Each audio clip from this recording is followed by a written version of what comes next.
Thiruvananthapuram medical കോളേജിൽ നിന്ന് narcotic പരിധിയിലുള്ള മരുന്നുകൾ മോഷണം പോയി. ഉറക്ക ഗുളിക ഉൾപ്പെടെയുള്ള മരുന്നുകളാണ് മോഷണം പോയത്. സംഭവത്തിൽ മെഡിക്കൽ കോളേജ് അധികൃതർ പോലീസിൽ പരാതി നൽകി.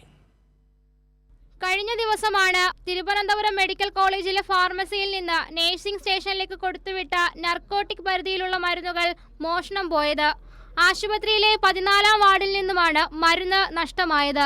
ഡോക്ടറിന്റെ കുറിപ്പുണ്ടെങ്കിൽ മാത്രം വാങ്ങിക്കാൻ കഴിയുന്ന ഉറക്ക ഗുളിക അടക്കമുള്ള നർക്കോട്ടിക് മരുന്നുകളാണ് നഷ്ടമായത്.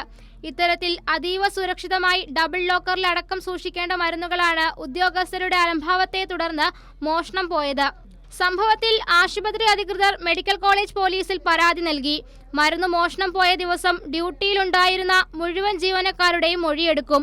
സംഭവത്തിൽ അന്വേഷണം നടത്താൻ ആരോഗ്യവകുപ്പ് നിർദ്ദേശം നൽകി. ചികിത്സാ പിഴവും ചികിത്സാ നിഷേധവും അടക്കമുള്ള വീഴ്ചകൾക്ക് പിന്നാലെയാണ് മരുന്ന് മോഷണം പോയെന്ന പരാതിയും ഉയരുന്നത്. കൈരളി ന്യൂസ്, തിരുവനന്തപുരം.